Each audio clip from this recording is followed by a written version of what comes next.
How's it going, everybody? Here with Maxine, just checking out this sweet dirt track circle race car as I unload and put some of my tools right over there.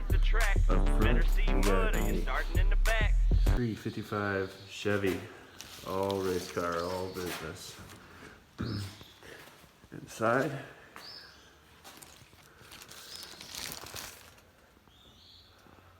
all race car, nice. In the back, we've got a Ford 9-inch. Definitely seen some heavy use.